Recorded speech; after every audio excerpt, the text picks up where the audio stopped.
कि देश में बहुत सारा अन्याय हो रहा है, अलग अलग वर्गों के साथ अन्याय हो रहा है,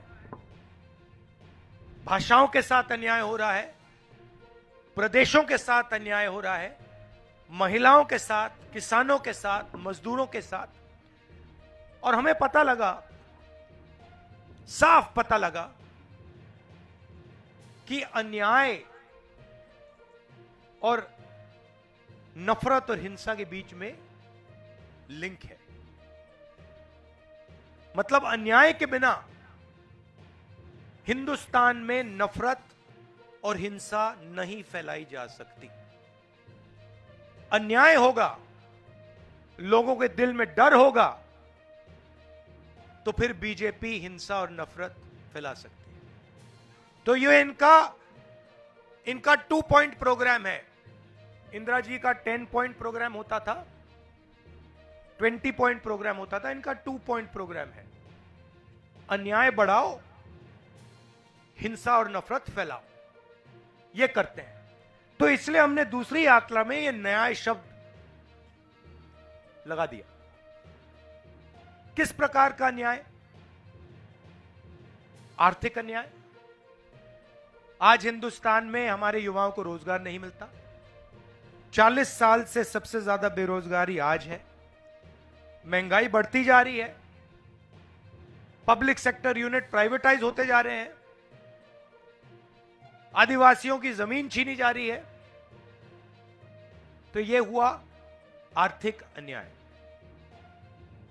दूसरा, सामाजिक अन्याय। कल उड़ीसा में मेरा प्रेस कॉन्फ्रेंस हुआ और एक पत्रकार ने मुझे पूछा, राहुल जी, आप जाति जनगणना की बात कर रहे हो, आप हर भाषण में कह रहे हो कि पिछड़ों को हक मिलना चाहिए, दलितों को हक मिलना चाहिए, आदिवासियों को हक मिलना चाहिए। क्या इससे देश नहीं बट रहा है? सवाल पूछा। तो मैंने इससे दूसरा सवाल पूछा। मैंने कहा, भैया आपका सवाल बहुत अच्छा है, जवाब देने से पहले मैं आपसे सवाल पूछना चाहता हूं, पूछ सकता हूं? कहते हैं, हां जी पूछिए। मैंने कहा, यह जो आपकी पूरी प्रेस कॉन्फ्रेंस है, दूर दूर से आपके रिपोर्टर्स आए हैं, कैमरामैन आए हैं, आपके मालिक हैं, पूरा सिस्टम है। इस सिस्टम में कितने आदिवासी पिछड़े? नेशनल मीडिया में कितने अखबारों के मालिक पिछड़े वर्ग के हैं? कितने मालिक दलित वर्ग के हैं?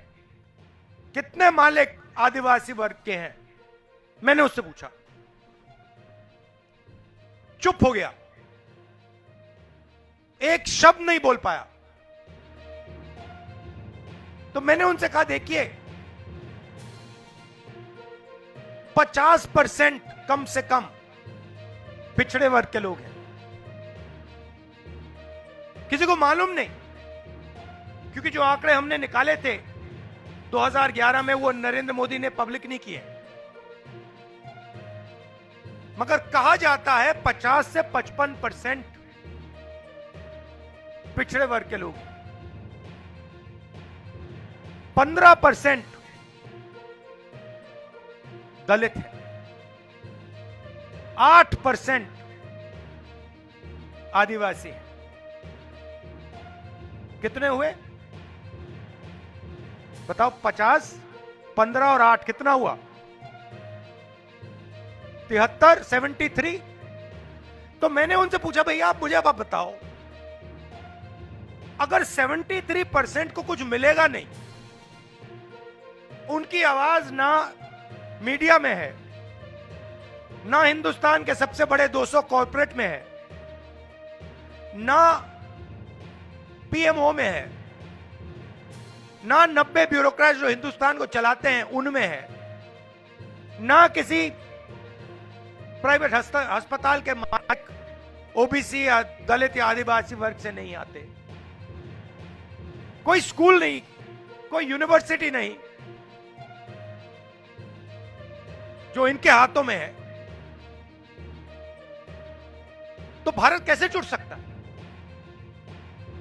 73% को आप कुछ नहीं दे रहे हो, उनको भूखा मार रहे हो। तो सबसे पहले यह पता लगाना है भैया ये हैं कौन, कितने हैं, और इस देश में धन कैसे बटा है। मैं आपको बता सकता हूं कि 200 कॉर्पोरेट्स में से मैंने आंकड़े निकाले हैं, उनकी टॉप मैनेजमेंट में, उनके मालिकों के लिस्ट में ना एक ओबीसी है, ना एक दलित है, ना एक आदिवासी।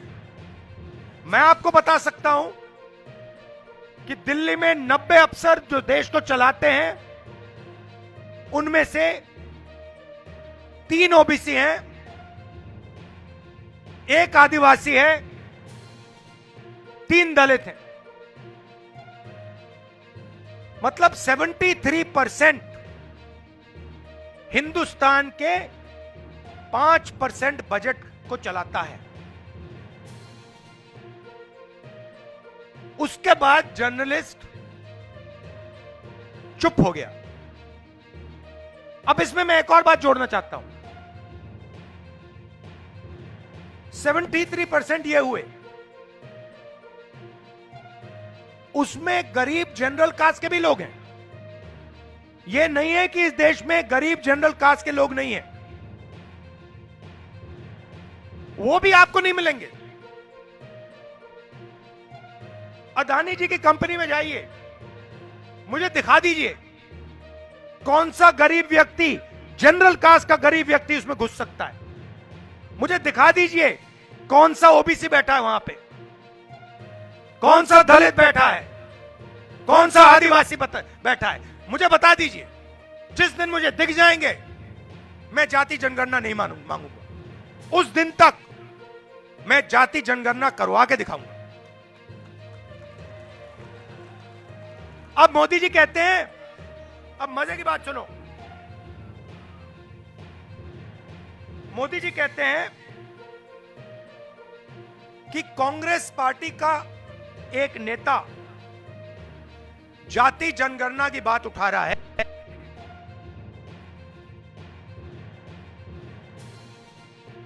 में कहा कि नहीं है, वो ठीक है। 200 सबसे बड़े कॉर्पोरेट हाउसेस में ओबीसी नहीं है तो ठीक है। नरेंद्र मोदी हिंदुस्तान का प्रधानमंत्री तो ओबीसी है, पार्लियामेंट में बोला। अब मजे की बात सुनिए। जिस दिन मैंने जाति जनगणना की बात की, उस दिन के बाद नरेंद्र मोदी ने अपने भाषण में कहा कि इस देश में कोई जात नहीं है, सिर्फ 2 हैं, एक गरीब है और एक अमीर है। आपने सुना, भाषण सुना उनका? यह बात सुनी ना कि देश में सिर्फ 2 जात हैं। तो सबसे पहला मेरा सवाल नरेंद्र मोदी जी से,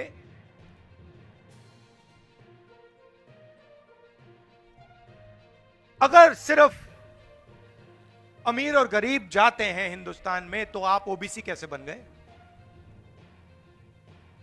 और दूसरा सवाल, और भाइयों और बहनों यह सच है, नरेंद्र मोदी जी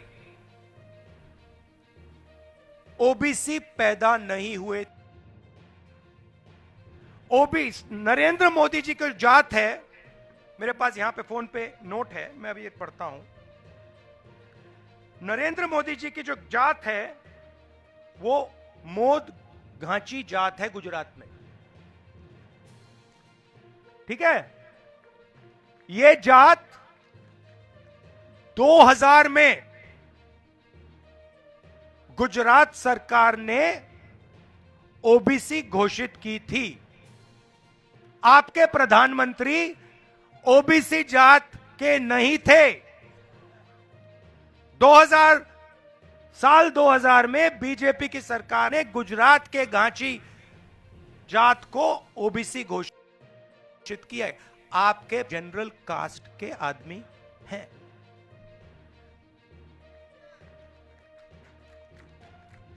ठीक है, तो ये 24 घंटा कहते हैं, सुनिए, ये 24 घंटा कहते हैं मैं ओबीसी हूं। नरेंद्र मोदी जी, आप ओबीसी नहीं हैं, आप जनरल कास्ट के हैं। आपकी जात को ओबीसी 2000 में बनाया गया, पहली बात। दूसरी बात, इस देश में दो जातें नहीं हैं। इस देश में अलग अलग हजारों जात हैं, और हम जानना चाहते हैं कौन सी जात के कितने लोग हैं। इसीलिए जाति जनगणना करनी है। इसी सामाजिक न्याय का पहला कदम है, और यह कांग्रेस छोड़ने वाली नहीं है। हम इस बात को एक्सेप्ट नहीं करेंगे कि देश के 73% दलित, ओबीसी, आदिवासी को इस देश में कुछ नहीं मिल रहा है। वो ना कॉर्पोरेट हाउसेस में दिखते हैं, ना बड़ी कंपनियों में दिखते हैं, ना मीडिया में दिखते हैं। इस बात को हम स्वीकार नहीं करेंगे। यह मैसेज भारत जोड़ो यात्रा का है। इसमें न्याय हमने इसलिए जोड़ा है।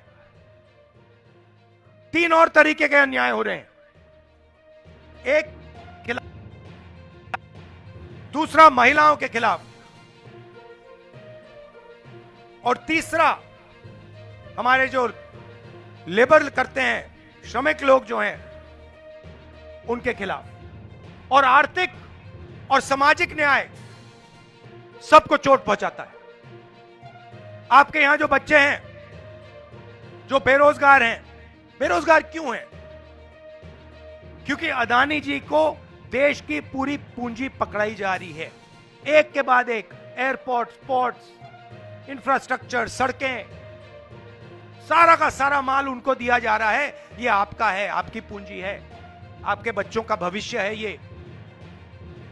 और नरेंद्र मोदी जी 24 घंटा एक ही व्यक्ति को पूरा का पूरा आपका धन पकड़ा रहा है। आपसे, आप जीएसटी देते हो, आपकी जेब से निकलता है, सीधा उनकी जेब में जाता है। तो यह है भारत जोड़ो न्याय यात्रा का लक्ष्य। आप सब यहां आए, दिल से आपने मेरी बात सुनी, इसके लिए मैं आपको धन्यवाद करता हूं। आने वाले दिनों में 7-8 घंटे हम एक साथ रहेंगे, चलेंगे। जो भी आपके दिल में है आप हमें बताइए। हम आपकी समस्या, आपकी मुश्किलें यहां सुनने आए हैं। 15 मिनट, उसके बाद शाम को हम भाषण करेंगे। जो आपके दिल में है वो देश के सामने हम रखने आए हैं। आप सबका बहुत बहुत धन्यवाद। नमस्कार, जय हिंद।